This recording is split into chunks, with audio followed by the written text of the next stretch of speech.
célébration de la fête de l'Aïd el-Fitr, l'inauguration du nouveau siège des parlementaires togolais, la sortie d'un communiqué de la Cour constitutionnelle appelant la CENI à organiser les élections législatives avant fin 2018, l'appel de la C14 à un Togo mort le lundi et la Coupe du Monde de Russie 2018, tels sont les grands faits ayant marqué cette semaine et cela constituera les thèmes de notre discussion lors de cette émission Actu 7 sur 7. Alors, messieurs et dames, bonsoir et merci pour votre fidélité. Aujourd'hui, je reçois en studio l'honorable Uro Ako Tchanyao de l'Alliance nationale pour le changement, ANC. L'honorable, bonsoir et merci pour votre disponibilité. Bonsoir, bonsoir à tous les téléspectateurs et téléspectatrices de Espoir 47. C'est vrai que ça fait un bout de temps, sinon je suis régulier dans votre studio ici et je tiens sincèrement à vous remercier pour l'invitation que vous avez eu à faire à mon endroit. Vous êtes musulman et la communauté musulmane a célébré ce vendredi la fête de l'Aïd el-Fitr. Qu'est-ce que c'est que quelle signification peut-on donner à cette fête? Non, cette fête c'est la célébration qui accompagne le Ramadan. C'est un mois de prière, de jeûne et surtout de pénitence. Et à la fin c'est un dogme qui a été imposé aux musulmans. Et à la fin, il faut quand même célébrer la reconnaissance, en tout cas faire des prières, aller visiter les parents, les amis, se retrouver pour faire une petite gaieté, parce que c'est une période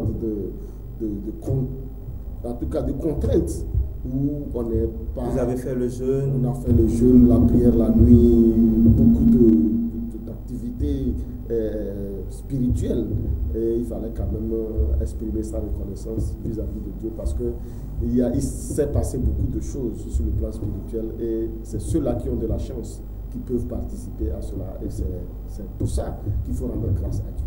Et si je n'ai pas fait le jeûne, est-ce que je peux célébrer la fête de Ramadan? Bon, la fête c'est un moment, comme on le dit, c'est un moment festif, mais le jeûne est important, mais pas, tout le monde ne peut pas faire le jeûne. Parce qu'il y a certains cas de maladie, les femmes, certaines circonstances, les voyageurs, tout un tas d'histoires, mais il y a des conditions. Pour ceux-là qui ne peuvent pas faire le jeûne, il y a des conditions et il y a des compensations, ce qu'il faut faire pour compenser le fait qu'on n'a pas la possibilité de jeûner. Mais à la fin, c'est la convivialité, c'est l'expression même de l'amitié, de la reconnaissance, le pardon mutuel des uns et des autres. Vous parlez de la compensation, comment est-ce que ça se fait? Est-ce que si je n'avais pas pu prier tel jour, je dois le faire après? Non, la prière est obligatoire. Quelles que soient les conditions dans lesquelles vous êtes, la prière est obligatoire. Même un malade qui est sur le lit de l'hôpital, la prière est obligatoire. Mais le jeûne n'est pas obligatoire. Le jeûne pour les malades ou pour les voyageurs, il y a des conditions de compensation. Pour quelqu'un qui est malade, il vous est demandé de prendre en charge des gens qui veulent faire le jeûne mais qui n'ont pas les moyens de faire le jeûne. Donc voilà, il y a des cas de compensation et c'est au cas par cas. Sinon la prière, elle est obligatoire. Et il y a des prières surrogatoires. La nuit, vous devez vous lever, faire des prières, faire des invocations. Et c'est bénéfique. C'est bénéfique. C'est pourquoi nous parlons de la pénitence. C'est un moment de la pénitence et de grâce divine. Parce qu'il y a beaucoup de grâces qui descendent au cours de cette période-là.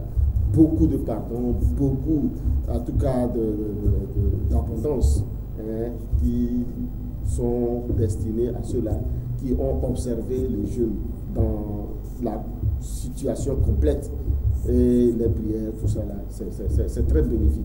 C'est pour ça qu'en ce moment-là, la discipline par rapport à sa personne et par rapport aux préceptes de Dieu s'impose à tout le monde. Et après le jeûne et la fête de l'Aïd el-Fitr, c'est la Mecque. Oui, les préparatifs pour la Mecque. Et il y a aussi les 6 jours de jeûne pour accompagner le mois de Ramadan. Ça aussi, ces 6 jours-là, c'est très bénéfique pour ceux-là qui ont la capacité de le faire. Ils vont refaire encore le jeûne? Oui, il y a 6 jours. Il nous est demandé de faire le jeûne pendant 6 jours, après le mois de Ramadan. Et après, c'est les préparatifs pour la Mecque. Ça, c'est aussi une période très difficile, mais très bénéfique aussi pour ceux qui ont les moyens. Parce que ça, c'est prévu, c'est pour ceux qui ont les moyens. Ceux qui ont les moyens. Ceux qui ont les moyens pour aller faire le pèlerinage. C'est pour ça que c'est pratiquement le dernier pilier de l'islam. Donc, il n'est pas obligatoire, mais c'est un impératif. C'est vrai que si vous avez les moyens, vous devez faire le pèlerinage au moins une fois dans votre vie. C'est très important. Vous êtes une fois déjà allé? Pas encore, pas encore. Mais c'est programmé. Par la grâce d'Allah, nous attendons. Ça viendra forcément. Et quelle est la durée qui sépare la célébration de l'Aïd el-Fitr de la fête de Tabaski? C'est pratiquement 2 mois 10 jours. 2 mois 10 jours. 2 mois 10 jours. Donc, il y a le mois de Ramadan qui est fini. Il y a le prochain mois qui va commencer, c'est le mois, la période d'achat des moutons. Donc, on vous donne le temps de cotiser pour avoir les moyens pour acheter les moutons. Pour un musulman, c'est qu'il doit être programmé. Il doit savoir que c'est comme ça que c'est séquencé et il doit être programmé. Mais il est demandé aussi à ceux qui ont les moyens d'aider ceux qui n'ont pas les moyens. Ça aussi, c'est ça la solidarité au niveau de l'islam. Mais c'est difficile à faire de nos jours. Non, ce n'est pas du tout difficile. Il y a des gens qui le font, mais sans le dire. Parce qu'il est demandé à la main droite de tourner à la main gauche sans que l'autre main le sache. Donc, ça se fait. Même en période de Ramadan, il y a beaucoup de solidarité qui s'exprime. C'est recommandé, c'est naturel, ça se fait. Et on a comme l'impression que tout va très bien parce que chacun sait quand il faut aider l'autre. Et ça se passe comme ça. Et notre situation ne permet pas à certaines personnes de se procurer des moutons. Ils utilisent peut-être des poulets. Il n'y a pas de... Non, il n'est pas demandé. Il n'y a pas de poulet, mais il est demandé naturellement. Le premier, c'est le mouton. Mais on peut utiliser la chèvre. Ceux-là qui n'ont pas de moyens peuvent se mettre ensemble pour faire un bœuf. Et ceux qui vont à la Mecque, pour la plupart des cas, ils utilisent le chameau. Donc il y a beaucoup d'éléments. Ce sont les chameaux qui tuent, qui Oui, ils se mettent ensemble pour acheter un chameau. Il y a un nombre, vous devez vous mettre à tel nombre, vous achetez un chameau, c'est équivalent à un mouton pour chacun. Et quelle est la signification de l'immolation du chameau? Non, c'est pratiquement la même chose. C'est que le mouton, c'est ce qui est prescrit. C'est ce que notre ancêtre, le prophète Abraham, a immolé. Mais Dieu, dans sa miséricorde, a demandé, ou en tout cas nous a prescrit qu'à défaut d'avoir un mouton, on peut utiliser la chèvre parce que ça dépend des milieux dans lesquels vous êtes. Il y a des milieux, il n'y a pas de mouton, c'est la chèvre qui est à la temps. Bon, il est permis de mettre, d'immoler la chèvre à la place du mouton, ou si c'est le bœuf, vous pouvez utiliser le bœuf individuellement ou collectivement pour faire votre sacrifice. Il y a un nombre, vous vous mettez ensemble, c'est équivalent à l'avantage que si vous avez utilisé le mouton. Donc, dans d'autres milieux, il est permis d'utiliser le chameau. Et là, individuellement ou collectivement, ça dépend de votre capacité. Donc, vous voyez, Dieu a permis à chacun, dans la situation où il est, de pouvoir faire ce sacrifice-là, qui est un pilier aussi de l'islam. Un mot à l'endroit de tous les musulmans, puisque nous avons déjà fini de fêter, mais la fête continue. Je pense que c'est votre nouvelle année. En fait, c'est notre nouvelle année et beaucoup en tout cas de joie, beaucoup de bonheur, beaucoup de santé surtout, parce que après avoir jeûné pendant un mois, ce n'est pas facile. Il y a des séquelles sur le corps, il y a des séquelles, en tout cas au niveau de l'estomac, parce que ça dépend de ce que les gens ont mangé. Et surtout, à la fin du jeûne, les gens ont la tendance à tout prendre et ça a des effets. Donc, c'est pourquoi je prie Dieu pour qu'il nous accorde beaucoup plus de santé et beaucoup de santé spirituelle aussi, parce que Dieu nous a dit, lorsque le corps souffre, c'est l'esprit qui monte. Et je pense que ce qui est souvent difficile, c'est qu'après le Ramadan, les gens retombent dans leurs vieilles mauvaises habitudes. Normalement, après le jeûne, on devrait se débarrasser de certains faits qui sont inhabituels. Maintenant qu'on a pris une nouvelle habitude dans l'esprit et la volonté de Dieu, c'est qu'on doit pouvoir maintenir le cap, ce qui n'est pas facile. Beaucoup de personnes retombent très facilement dans les mauvaises vieilles. Il faut chasser le naturel, ça revient au galop. Il revient au galop, c'est ça. Ça fait partie de la condition humaine. Mais il faut quand même faire un effort. Parce que, bon, on dit que le ramadan est fini, on peut faire sa vie de débauche en attendant le ramadan prochain pour obtenir la grâce. Mais qui vous a dit que vous pouvez atteindre le ramadan prochain? Dans ce temps, on peut dire que c'est devenu une routine. Il faudrait seulement se préserver pendant le temps de ramadan et puis après la vie continue comme on veut. Non, c'est pas comme ça. C'est pas comme ça. Parce que vous savez, quand vous atteignez un niveau spirituel, ce serait regrettable que vous descendez. Et Dieu, parfois, il est encore plus en colère à ce niveau. Parce que quelqu'un qui connaît et qui fait des trucs que Dieu a interdits, il est encore plus sévère que quelqu'un qui ne connaît pas. Vous connaissez les avantages qu'il y a et vous savez qu'au cours du mois de Ramadan, parce que Dieu a dit que c'est malheureux pour celui-là qui a vécu le mois de Ramadan et qui n'a pas obtenu le pardon pour ses péchés et pour le paradis. C'est très regrettable. Alors, si vous avez pu obtenir cela et qu'à la fin, en même temps, 2 jours après, vous rentrez dans votre vie de débauche, c'est vraiment regrettable. Parce que c'est un apprentissage. C'est un apprentissage. Ce n'est pas parce que vous n'avez pas à manger que vous faites le jeûne. Mais vous savez que c'est des préceptes de Dieu, parce que c'est ça la volonté de Dieu. Mais pourquoi ne pas faire des efforts pour continuer? C'est pour ça que je prie Dieu pour qu'il nous donne cette force-là de refuser ce qu'il nous a refusé et d'exceller ce qu'il nous a demandé. Outre le fait que vous êtes musulman, vous êtes aussi parlementaire. Malgré que votre mandat est à sa fin, vous avez bénéficié d'un nouveau siège inauguré ce jeudi par le chef de l'État.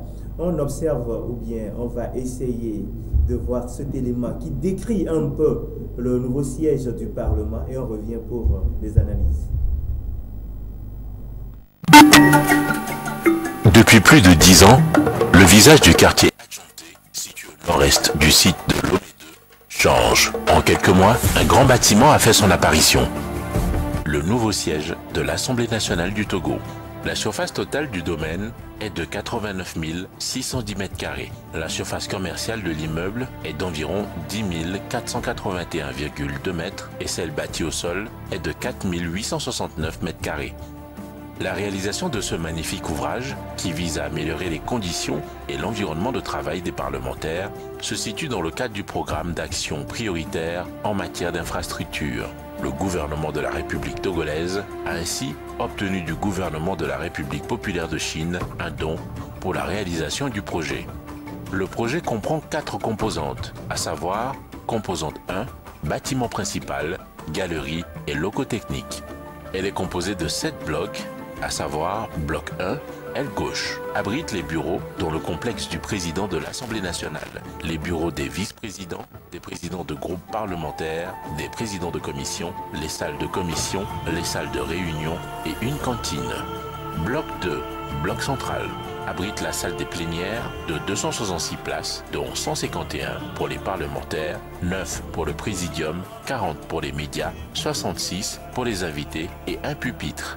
Bloc 3, aile droite, abrite également les bureaux du vice-président des parlementaires, du personnel d'appui permanent de l'Assemblée nationale, une infirmerie et des magasins. Les blocs 1 et 2 comprennent au total 175 bureaux, dont 100 destinés à chaque parlementaire, 25 pour les parlementaires occupant des postes de responsabilité et 50 pour le personnel d'appui permanent. 2 salles de réunion, dont une de 90 places et l'autre de 50, 10 salles de commission, une infirmerie, une cantine. Bloc 4, c'est la partie droite de la galerie rattachée au bloc 3, aile droite. Bloc 5, c'est la partie centrale de la galerie constituant l'entrée monumentale du nouveau siège de l'Assemblée nationale. Bloc 6, c'est la partie gauche de la galerie rattachée au bloc 1, aile gauche. Bloc 7, locaux techniques, abrite la bâche et eau du réseau incendie. le local des pompes à eau, le local du réseau d'électricité et le local du groupe électrogène de secours. Composante 2. Voirie et réseaux divers intérieurs. Elles comprennent 14 942 m² de voies de circulation des véhicules et de trottoirs pour le passage des piétons. 7 380 m² de parking pour les véhicules et motos. Une esplanade à l'entrée principale de 3 600 m². Un réseau d'incendie dans l'immeuble et 1245 mètres linéaires le long de la clôture. 1238 mètres linéaires de réseau d'évacuation des eaux pluviales, EP, long. Un réseau d'alimentation en eau potable, EAP, dans l'immeuble. 411 mètres linéaires de réseau enterré d'évacuation des eaux vannes, EV, et eaux usées, EU. Un réseau d'éclairage public constitué de 70 lampadaires. Des étangs d'eau décoratifs, plan d'eau, de 3130 m², 6,2 hectares d'espace vert. 2 rampes d'accès pour les personnes à mobilité réduite de 18 mètres linéaires chacune. 1245 mètres linéaires de clôture. Composante 3.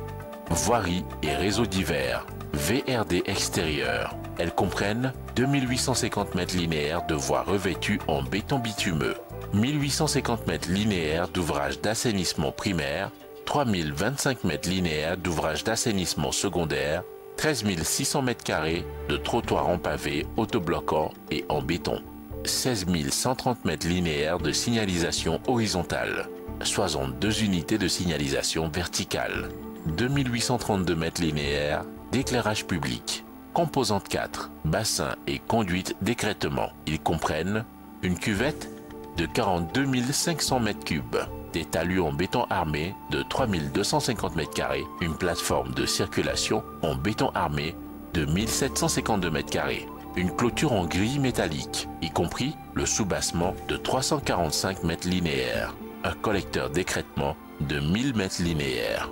Emplois créés. Au total, 427 emplois, constitués en majorité de jeunes et femmes, ont été créés au cours de l'exécution du projet. Les acteurs du projet sont constitués de maîtres d'ouvrage, Assemblée nationale, maîtres d'ouvrage délégués, ministère des infrastructures et des transports. Les travaux des composantes 1 et 2 sont exécutés par les entreprises Jiangsu Nantong numéro 3, Construction Group et Mobin et contrôlés par le cabinet Sarah Consult. Les travaux des composantes 3 et 4 sont exécutés par les entreprises GER et groupement d'entreprises Sogiasatom, Midnight Sun et contrôlés par le groupement DECO GTAH. Les autres intervenants, le Laboratoire national des bâtiments et travaux publics, LNBTP, les services concédés, CET, Togocom, SPO, TDE et IGOUV. Les forces de sécurité, délai d'exécution.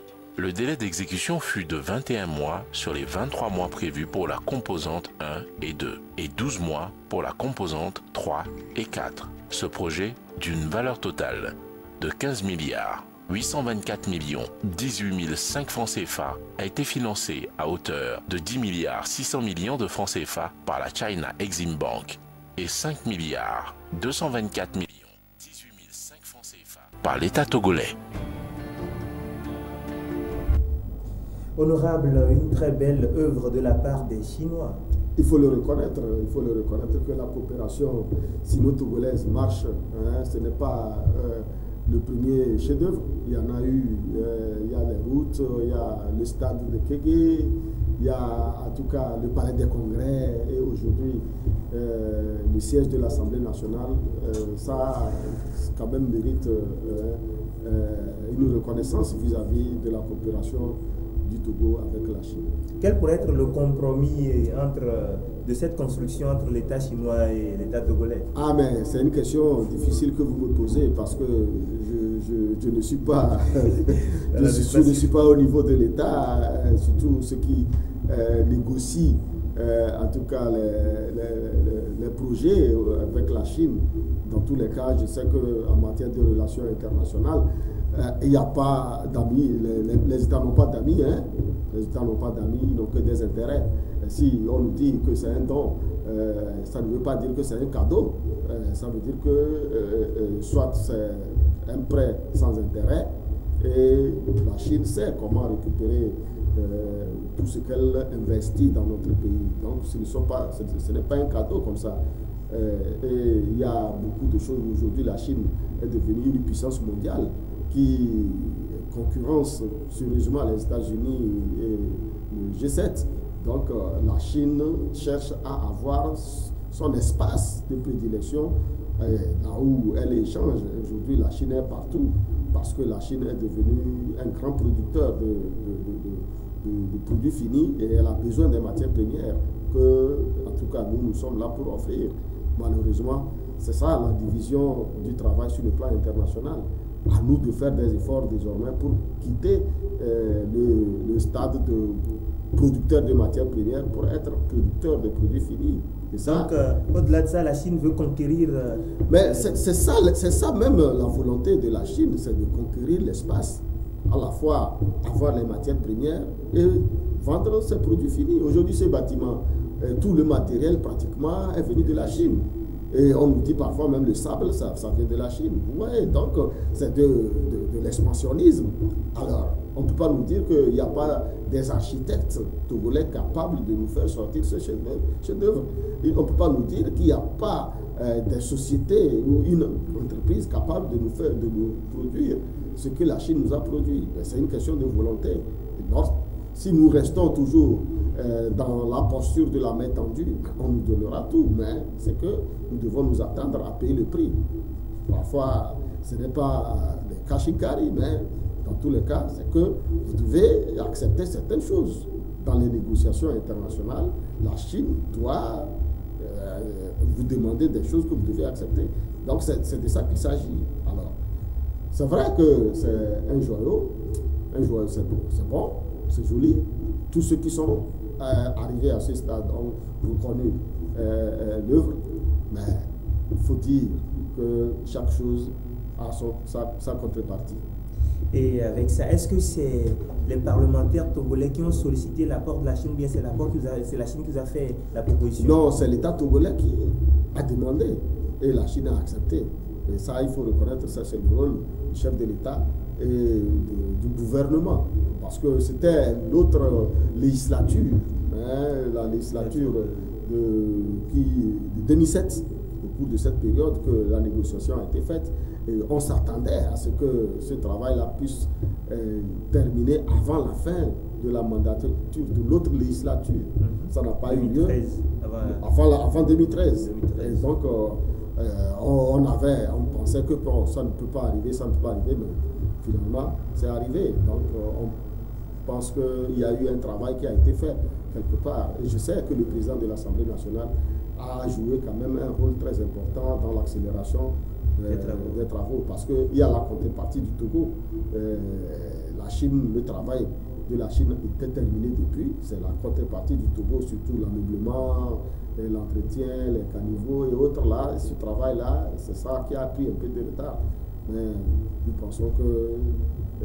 15 milliards, est-ce que la construction vaut son coût?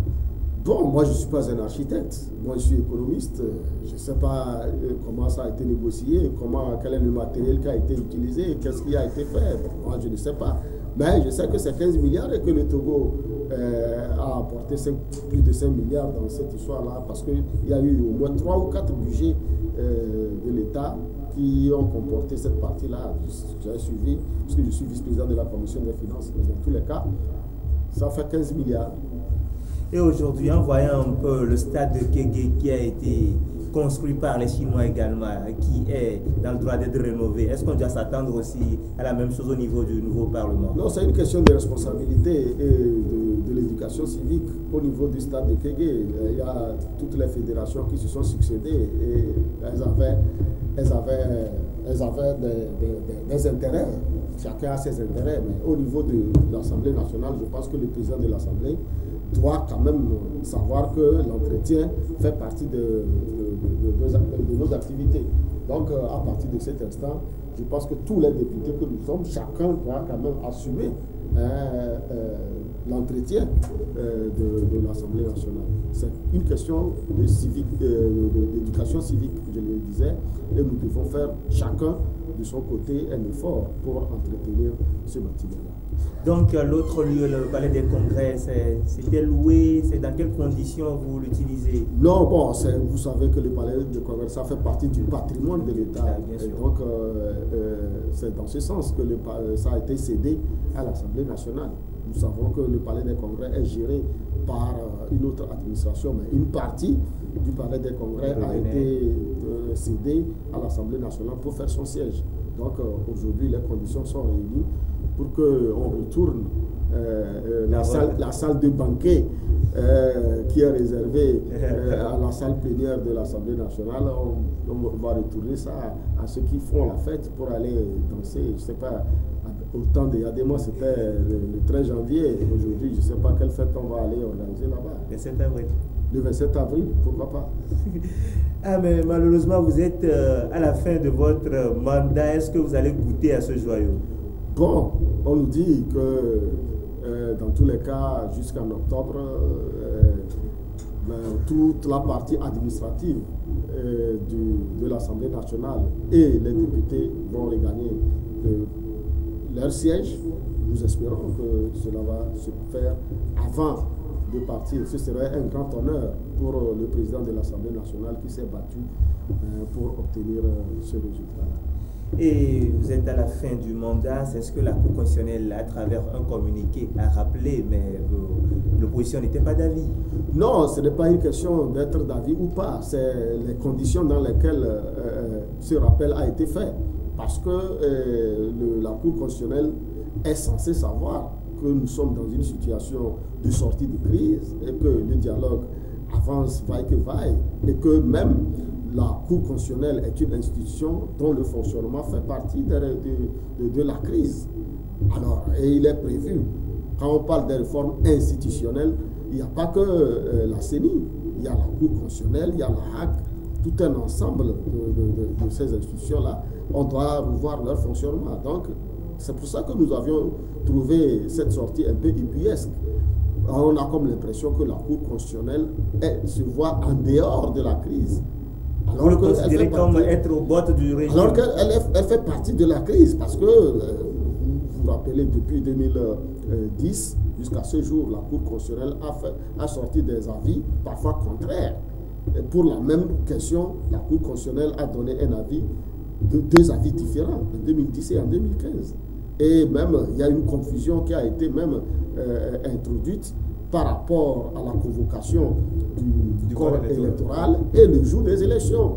C'est toujours le même président de la Cour constitutionnelle. Il a suffi qu'en 2015, après avoir donné son avis sur la date de la convocation du corps électoral, que le ministre Pawara chauffe un tout petit peu pour que le président de la Cour constitutionnelle rétropédale. Nous l'avions vu. Donc, vous avez eu à constater avec moi, lorsque les députés de l'opposition, nous avions déposé la loi de modification, la modification de la Constitution, par 2 fois, nous avions sollicité la Cour constitutionnelle qui a donné son avis qui n'a jamais été respecté. Surtout la dernière en date, quand la Cour constitutionnelle a demandé au président de l'Assemblée nationale de faire en sorte que les débats au niveau de la commission puissent aboutir à un rapport qui devrait être débattu en plénière, mais le président de l'Assemblée nationale a tout simplement ajourné les débats sur la proposition de modification de la Constitution que les députés ANC ont déposé. Est-ce que le président n'était pas dans ses droits? Non, c'était en violation de l'article 55 de notre règlement intérieur et de l'avis de la Cour constitutionnelle. Parce que nous disons que la Cour constitutionnelle, les décisions de la Cour constitutionnelle sont une loi et irrévocables. Mais le président de l'Assemblée nationale a violé. Mais je me rappelle que j'étais dans la salle parce que vous n'arrivez pas à vous entendre des deux parties. Ce n'est pas une question de s'entendre, c'est une question de procédure. La loi est là. Vous savez, en matière de liberté publique, il n'y a pas de droit sans la loi. Et il n'y a pas de droit au-delà de la loi. Tout est réglementé.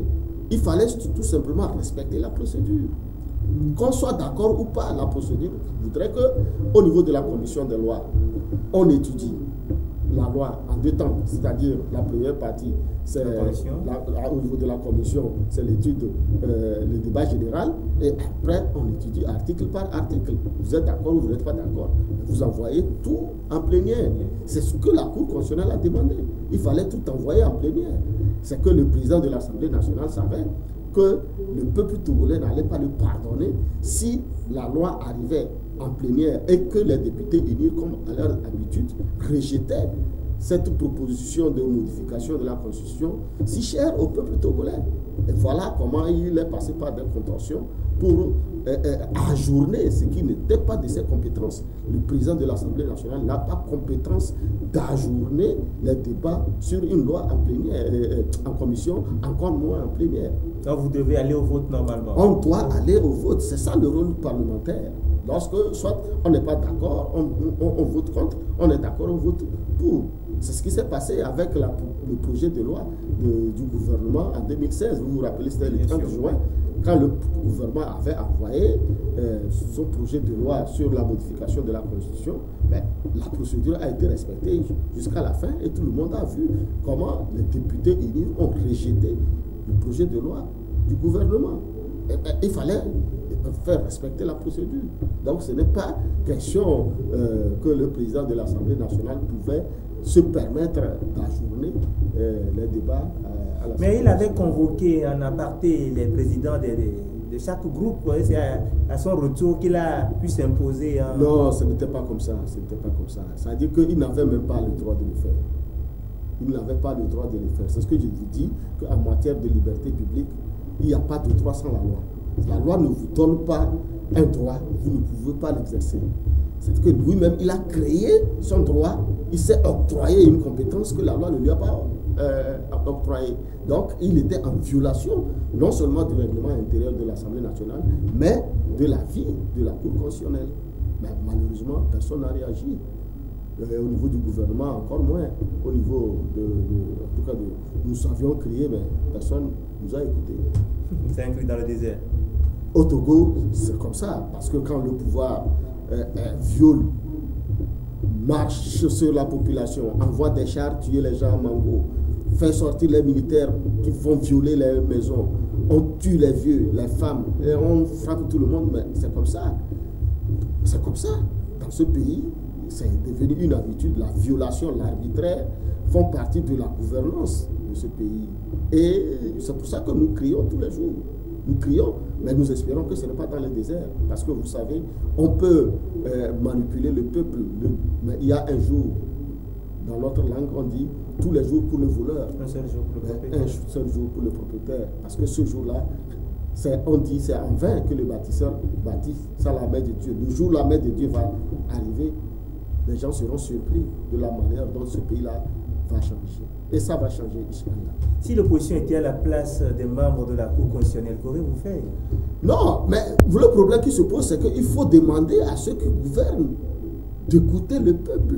Si aujourd'hui, ça fait plus depuis 2017 que le peuple togolais est dans la rue, rappelez-vous à la tournée de Ashkroun de Mme Awanana.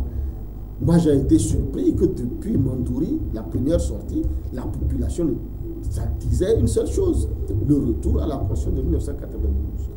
Ah, mais personne n'a voulu comprendre. Jusqu'à ce qui est intéressant, c'est qu'on a mis fin à la tournée de Mme Awanana, alors qu'elle n'était pas encore censée terminer sa tournée. Ça veut dire qu'on a quand même compris. Et les événements se sont multipliés depuis le Mais elle est passée à l'étape supérieure à mais le problème qui se pose, c'est que son rapport est où?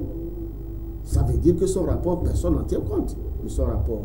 Ça veut dire qu'aujourd'hui, c'est anachronique. Le rapport de Mme Awanana est anachronique par rapport à la volonté populaire. Donc, la Cour constitutionnelle, si elle est vraiment garante du bon fonctionnement des institutions, c'est qu'elle devrait dire au chef de l'État, écoutez le peuple. C'est de ça qu'il s'agit. Nous sommes dans un dialogue, le peuple a demandé des choses, mais allez-y, accélérez le dialogue pour permettre un bon fonctionnement des institutions. Parce que c'est ça même l'objet de la crise togolaise. Donc, à partir de cet instant, la Cour constitutionnelle devrait plutôt dire ce qu'il fallait faire plutôt que de rappeler les conditions des élections, sachant que les conditions aujourd'hui ne sont pas remplies. Alors qu'est-ce que la Cour constitutionnelle a dit quand on est allé violer les domiciles à Sokodé, quand on a mis les villes de Sokodé, Mango et Bafilo en état de siège? Qu'est-ce que la Cour constitutionnelle a dit? Ou ça aussi, ça ne fait pas partie du fonctionnement des institutions? Quand l'armée togolaise se transforme je ne sais pas, quelque chose, chaque jour, on sort, on fait des rafles, on ramasse des gens, on les bastonne, on les violente, on vole l'argent des gens, on viole même les domiciles. Mais la Cour constitutionnelle n'a pas réagi. Est-ce que ça fait partie aussi du bon fonctionnement de l'État? Donc, nous disons que le président de la Cour constitutionnelle est beaucoup plus préoccupé par sa situation personnelle, parce que nous savons que s'il y a un règlement aujourd'hui de la crise et qu'il y a les réformes institutionnelles et constitutionnelles, il va perdre tous les avantages qu'il a aujourd'hui. C'est pour ça qu'il est préoccupé par les élections, parce qu'il s'est proclamé des résultats que lui-même il réajuste. Rappelez-vous, en 2015, c'est des résultats qui ne font pas 100% que la CENI a proclamé, mais lui, il s'est permis de réajuster. Et à la fin, vous l'avez vu danser avec des mouchoirs, avec son mouchoir blanc. Est-ce que ça, c'est le rôle du président de la Cour constitutionnelle? Donc, nous savons que la Cour constitutionnelle fonctionne comme des militants du parti au pouvoir, parce que cette décision ne nous a pas surprise, parce que c'est la décision, en tout cas, c'est ce qui se chuchote au niveau du pouvoir. C'est pour ça que nous disons que la sortie de M. Abdou Assouma est pratiquement sans fondement. Voilà le dialogue qui peine à trouver une solution. Ça a débuté depuis banalement 4 mois et maintenant tous les regards sont tournés vers la CEDEAO. Au cas où les recommandations de la CEDEAO n'arrangeaient pas l'opposition, qu'allez-vous faire? Donc vous savez, ce n'est pas l'opposition. Aujourd'hui, ce n'est pas l'opposition qui est dans la rue. C'est le peuple togolais qui est dans la rue, mais qui a mandaté le groupe des 14 partis politiques qui s'est constitué pour se mettre devant. Mais quand vous parlez du peuple togolais, unir aussi à des partisans, des militants... Mais chacun a fait sortir son peuple. Et nous l'avions vu. C'est ça, ça. Quand on dit le peuple, c'est la majorité. C'est instantané. Aujourd'hui, le peuple dont nous revendiquons peut ne pas être le même que demain. Dans tous les cas, c'est que vous avez vu pratiquement toutes les villes, même à l'extérieur, les Togolais se sont exprimés. À partir de cet instant, nous sommes en droit de dire que c'est le peuple. Malgré le martyre que ce peuple vit, malgré la situation qu'on lui a imposée, mais ce peuple, il est toujours dans la rue. Il est toujours dans la rue. Donc à partir de cet instant, on ne peut pas nous dire que ce n'est pas le peuple. Alors laissez-le s'exprimer et on va voir. Pourquoi on l'empêche? Pourquoi on l'empêche? Tout ce que le ministre de l'administration territoriale met comme obstacle pour empêcher les gens de s'exprimer, d'exprimer leur liberté, reconnu par la Constitution, l'article 30 de la Constitution le reconnaît. Pourquoi tous en tout cas ces obstacles, des empêchements? On refuse même des réunions à des partis politiques. J'ai failli être empêché à Sokodé lorsque nous étions à Sokodé entourés. Le chef de file de l'opposition revenait de Dapaon. Le préfet de Tchaoudjo a voulu nous empêcher d'accueillir le chef de file de l'opposition. Et pourtant, les gens étaient sortis en masse. Mais bien sûr, c'est ça qu'ils ne veulent pas, parce que leur intention, c'est de dire au monde entier que l'opposition n'est plus écoutée, comme vous venez de le dire, que donc, le peuple, en tout cas, ne veut plus de l'opposition, alors que c'est eux qui empêchent le peuple d'exprimer sa volonté et son soutien par rapport à la position qu'a adopté le groupe des 14 qui représente aujourd'hui la population. Et je demandais si les regards sont tournés vers les recommandations de la CEDEAO qui est peut-être, on pense, la CEDEAO va se réunir le 31 juillet. Et si les avis de la CEDEAO ne concordaient pas avec... Vous savez, le Togolais connaît maintenant la CEDEAO. Nous avions vécu des événements en 2005. En 2005, c'est la CEDEAO qui nous a imposé Fort Gnassingbé. Vous vous rappelez, il y a eu un sommet à Abuja où Obasanjo était là. Il y avait beaucoup de chefs d'État, le Mamadou Tandja du Niger, ainsi de suite, qui nous ont imposé Fort Gnassingbé en 2005. Et les Togolais, en tout cas, la mort dans l'âme, l'ont accepté. Et Fort Gnassingbé avait dit, lui c'est lui, moi c'est moi. Et il a demandé aux gens de lui faire confiance. Et beaucoup l'ont fait confiance. Aujourd'hui, tous ces chefs d'État sont déçus. Totalement déçus. Et la CEDEAO doit savoir que cette fois-ci, si elle vient imposer des recommandations qui n'arrangent pas ou qui ne vont pas dans le sens de la volonté populaire, parce qu'aujourd'hui, on ne nous parle pas de la CEDEAO des chefs d'État, on nous parle de la CEDEAO des peuples. Alors, ça veut dire que c'est l'intérêt général, l'intérêt du peuple qui est mis devant. Alors que la CEDEAO elle-même, dans les textes qui gouvernent la CEDEAO, il y a ce qu'on appelle le protocole additionnel de la bonne gouvernance qui demande à ce que tous les pays harmonisent la limitation des mandats et la bonne gouvernance. La CEDEAO ne peut pas aller au-delà de ses propres principes. Donc nous disons que la CEDEAO, pour cette fois-ci, est obligée de dire la vérité à M. Faure Gnassingbé et d'imposer les règles. Parce qu'eux-mêmes, ils l'avaient dit, conformément aux principes et aux règles démocratiques. Donc nous attendons quand même la CEDEAO par rapport à cela. Mais le peuple est le dernier qui doit accepter ou refuser. Et là, quand le peuple n'est pas d'accord, personne ne pourra l'empêcher. En attendant que cette réunion ne se tienne le 31 juillet, la coalition appelle encore la population ce lundi à observer un Togo mort. Quel est le sens de... Non, le sens de ce Togo mort, c'est une expression, une désapprobation par rapport à la manière dont le gouvernement togolais, à travers le ministre de l'administration territoriale, M. Païro Aboukessi, impose un omerta au peuple togolais. Chaque fois que le peuple veut s'exprimer, veut sortir, manifester, il trouve des occasions et des moyens pour empêcher le regroupement et le rassemblement. Donc, c'est pour exprimer notre ras-le-bol, pour dire que nous ne sommes pas d'accord de la manière dont le gouvernement gère ce pays.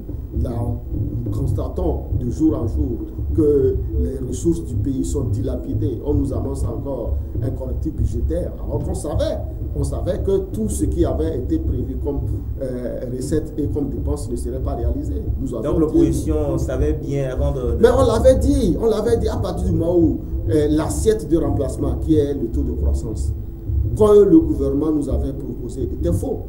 C'était faux parce qu'on nous dit que le taux de croissance sur lequel on s'est basé pour faire des prévisions, c'était 5%. Alors que les informations du FMI et nous-mêmes, la situation économique, on savait que le Togo ne pouvait pas réaliser un taux de 5%. Et ils ont refusé, ils ont maintenu un taux de 5% pour faire des projections, on savait que c'était faux. Qu'ils ne pouvaient pas réaliser les recettes prévues.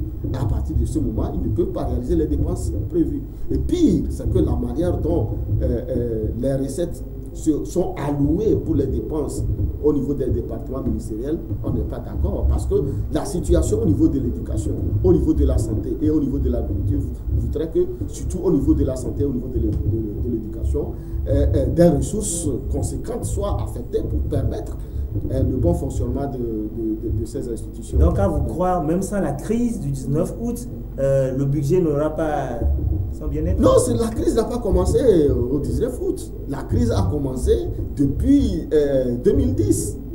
Rappelez-vous qu'il y a eu le PPT, pays pauvre très endetté. Mais le pays a bénéficié de plus de 80% de réduction de sa dette extérieure. Mais qu'est-ce qu'on en a fait? De 2010 à 2015, la dette publique est passée de 670 milliards à plus de 1500 milliards. Oui, ensuite on avait fait les grands travaux d'Hercule où on avait construit mais la route de Vaughan aussi est passée par là. Le contournement d'Alédio, 2 fois financé. On ne sait pas comment. Vous savez, c'est là où le pays a sombré. Et aujourd'hui, personne n'est en mesure de nous dire quelles sont les responsabilités des uns et des autres. Nous avions posé la question au ministre de l'économie et des finances. Toutes ces malversations, ce qui s'est passé, toutes ces malversations, quelles sont les responsabilités? Mais personne n'a été inquiété. Au contraire, aujourd'hui, ils se sont débrouillés pour aller emprunter de l'argent pour venir payer la dette. Quelle incongruité! Aujourd'hui, vous aurez le ministre de l'économie et des finances courir partout pour aller collecter des sous pour venir payer la dette. Donc ça voudrait dire que l'État togolais n'arrive plus à réagir. Mais la dette est au-delà de la capacité de collecte des ressources internes. Vous voyez, c'est que... Mais malgré cela, le port fonctionne 24 heures sur 24. Mais allez vous poser la question comment les ressources du port sont gérées. Nous avions posé la question au ministre du Commerce. Lorsque les bateaux arrivent en rade au niveau du port, comment est géré les ressources? On nous dit que chaque 15 jours, chaque bateau paye 1500 $. Donc ça veut dire que ça fait 3000 $ par mois. Et il y a en moyenne 100 bateaux. Quand nous avions fait les calculs, ça fait banalement 2 milliards 300 millions de sous qui rentrent. Rien que pour les activités connexes. Ça ne fait pas partie des activités principales du port. Mais combien le port apporte comme contribution au niveau des recettes de l'État? À peine 1 milliard 500 millions par an. À peine 1 milliard 500 millions par an. Et ça, c'est au niveau des prévisions. Parce que nous, depuis 2014 jusqu'à ce jour, ce gouvernement n'a pas été capable de nous présenter la loi de règlement. La loi de règlement permet de voir comment le gouvernement a géré le budget de l'année N-1. Et selon les principes et les directives de l'UEMOA, conformément à l'article 103 de la LOLF, la loi portant loi des finances, c'est que vous ne pouvez pas présenter le budget de l'année N+1 si vous n'avez pas présenté la loi de règlement N-1. C'est-à-dire que... Donc, pour être explicite, aujourd'hui nous sommes en 2018. Normalement, il devait présenter la loi de règlement de 2017 pour nous permettre d'analyser le budget de 2019. Mais je vous dis que depuis 2014 jusqu'à ce jour, le gouvernement n'a pas été en mesure de nous présenter la loi de règlement. Et qu'est-ce qui s'est passé? Qu'est-ce qui se passe? Parce qu'il y a des choses qui sont cachées dedans. La loi de règlement 2014 avait été présentée. La Cour constitutionnelle, non, la Cour des comptes, qui est la machine à broyer, c'est-à-dire que la Cour des comptes vérifie, comme son nom le dit. C'est elle qui juge les comptes de l'État. Les faits sont réels. Donc, elle a la possibilité de vérifier à tous les niveaux. Mais la Cour des comptes a fait des observations. Il y a des écarts énormes. On a demandé au gouvernement de justifier. Mais jusqu'à aujourd'hui, le gouvernement n'a pas pu nous ramener la loi de règlement 2014. Ça veut dire qu'il y a des choses qui sont cachées. Et la même chose pour 2015, 2016 et 2017. Ce qui est regrettable pour notre législature, c'est que nous sommes arrivés en 2013, donc nous allons partir de l'Assemblée sans avoir vérifié l'exécution des budgets que nous avions votés. Alors, pour quelle raison? Ça veut dire qu'il y a des choses qui sont cachées dedans. Mais il y a la continuité de l'État. Bien sûr qu'il y a la continuité de l'État, mais nous sommes à même, à mesure de vous avez vu le c'est passé. nous qui avons voté le budget, Oui. donc nous sommes en tout cas mieux placés pour vérifier les comptes de l'État. Mais on veut nous pousser tranquillement pour que, bon... On ne vous pousse pas, mais c'est la Constitution qui est en règle. Bien sûr, mais si jusqu'à présent, le gouvernement n'a pas présenté les lois de règlement, alors que c'est en violation même des directives de l'UEMOA. C'est pour ça que le problème se pose. J'étais à une conférence tout récemment à Abuja par rapport à la monnaie unique. Mais nous nous sommes rendus compte qu'il y a beaucoup d'indiscipline, le comportement indiscipliné de beaucoup d'États, surtout francophones, qui freinent la réalisation de la monnaie unique en 2020. Il y a beaucoup de choses, les critères de convergence ne sont pas respectés, ou parfois ça va dans des scies, alors qu'au niveau des pays anglophones, il y a un effort louable qui est fait, qui prouve qu'on pouvait réaliser la monnaie unique en 2020. Mais par rapport aux pays francophones, ce n'est pas un acquis. Est-ce qu'il y a une main derrière de la part de nos colonisateurs? Non, mais moi, je n'accepte pas cette facilité. C'est vrai qu'il faut reconnaître que la France bénéficie énormément de notre position avec le CFA. Et que la France ne pourrait pas facilement nous dire, bon, vous êtes libre. C'est comme un apprenti qui a fini sa formation chez un patron. Mais ce n'est pas le patron qui va le pousser de partir. C'est à l'apprenti, à un moment, il dit, bon, merci patron, j'ai fait merci patron, maintenant, mais je vais partir. Et parfois, c'est difficile, mais... Le patron est obligé de le patron est obligé de le laisser partir, ou il doit partir sans même informer le patron. Le patron doit constater qu'il est parti. Mais Alors, me dire que c'est les colonisateurs qui nous empêchent, nous, non, nous devons quand même être... La dernière fois, on a présenté le classement des pays africains par rapport à la richesse. Aucun pays francophone n'est parmi les premiers. Mais ça veut dire que quelque part, nous devons réfléchir. Ça veut dire que le franc CFA, parfois, on peut même le dire que ça veut dire que le franc CFA est un obstacle au développement. Et là, s'il faut voir derrière le franc CFA, c'est la France, parce que... Mais c'est tout à fait normal, c'est tout à fait normal parce que nous avions été incapables d'obtenir notre indépendance avec nos moyens. Vous savez, la monnaie, c'est comme la partie vitale de l'homme. C'est ça, la partie vitale de l'homme. Je rappelle un de mes professeurs, le professeur Mort, qui nous le disait, que c'est comme les testicules de l'homme. Mais vous ne pouvez pas. Oui, mais si vous dites que vous êtes indépendant alors que c'est quelqu'un qui vous tient par les testicules, ça veut dire que vous n'êtes pas indépendant. C'est comme ça qu'il faut comprendre la situation des pays francophones. Ça veut dire que nous disons que nous sommes indépendants, mais notre partie vitale est tenue par quelqu'un. Et c'est lui, quand on veut faire, il presse. Et puis bon, il dit, bon, il faut aller par ici. Et puis on est par là. Au lieu de s'arrêter pour se battre, pour se libérer de là, on dit qu'on est fier d'être... Allons-y.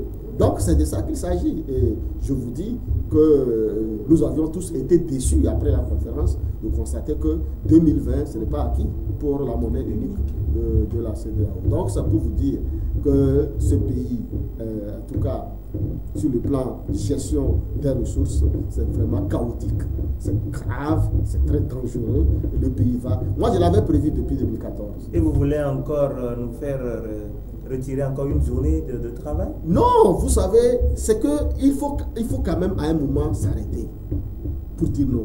Vous savez, je ne sais pas s'il vous est une fois arrivé de refuser de manger quand votre femme a préparé. Ça ne veut pas dire que vous n'avez pas faim. Mais c'est quand même pour lui envoyer un message que ça, je ne suis pas d'accord. Elle va réfléchir parce que c'est la chose que la femme n'aime pas. Elle va préparer, te laisser que tu n'as pas mangé.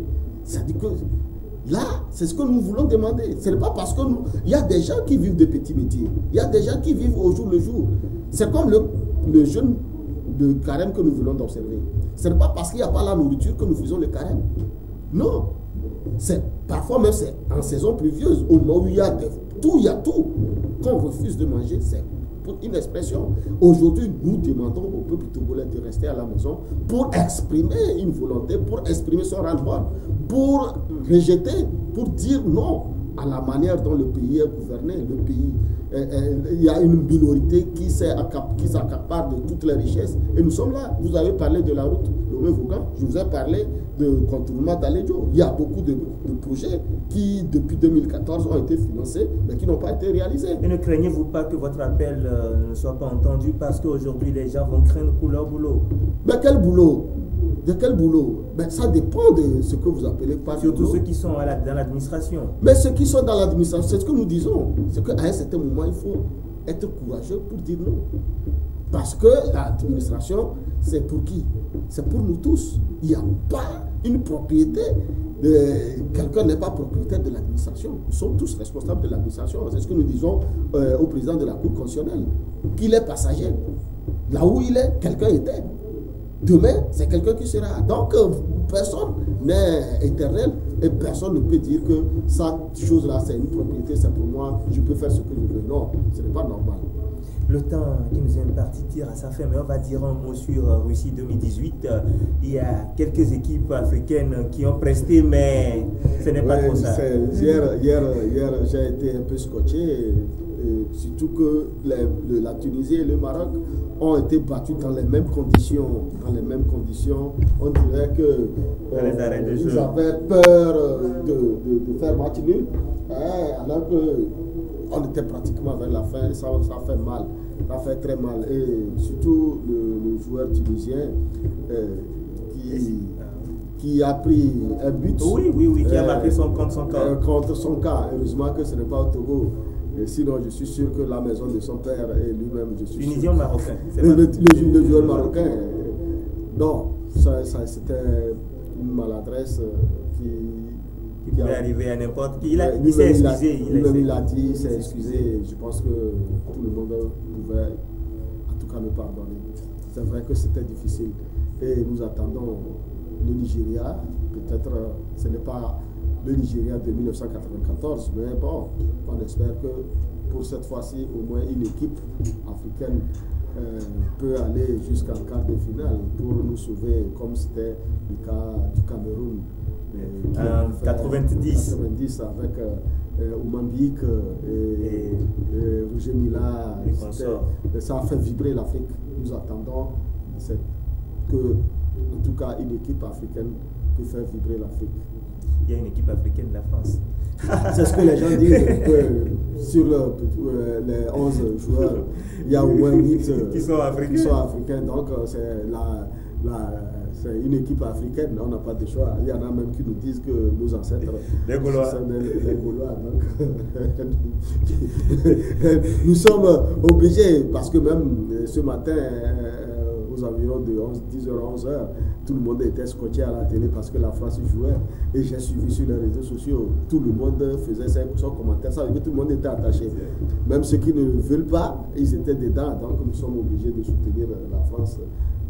Parce que bon, dans tous les cas, il y a des avantages. Tout le monde sauf moi, parce que je n'aime pas la France. Surtout parce que j'ai eu un mauvais souvenir depuis 86 où la France avait défait le Brésil en quart de finale. Donc depuis ce jour. Ça veut dire que tu es plus brésilien que français. Ah bien sûr. C'est tout à fait normal. Le Brésil, c'est le football chatoyant, le football de rêve. Tout le monde rêve le football brésilien et tout le monde, pratiquement tous les Africains, je dis, tout le monde soutient le Brésil. Ça, moi aussi, je soutiens le Brésil. Merci honorable d'être passé. Nous sommes à la fin de cette émission. Non, je tiens sincèrement à vous remercier et dire au peuple togolais que le moment est arrivé. Personne ne peut plus attendre personne et que nous devons tous réagir. Lundi, c'est Togo mort, ça ne veut pas dire que nous devons avoir peur de quoi que ce soit. C'est vrai que le gouvernement nous empêche de manifester. Aujourd'hui, on nous demande de rester à la maison pour exprimer notre ras-le-bol, pour exprimer notre rejet de la manière dont le pays est gouverné. Je pense que tout le monde a compris, tout le monde doit comprendre l'importance et l'enjeu de cette journée Togo mort. Donc je sollicite et je souhaite que tous les Togolais puissent le comprendre et l'exprimer. Merci beaucoup de m'avoir invité. Merci à vous d'être passé. Quant à vous, chers téléspectateurs, je ne saurais aussi vous dire merci parce que vous avez été confortablement assis devant vos petits écrans, vous nous avez suivis, vous avez tiré des leçons. Donc, le rendez-vous, c'est le dimanche prochain, même heure, même fréquence. Donc, portez-vous bien. Depuis Thiévier et ses environs.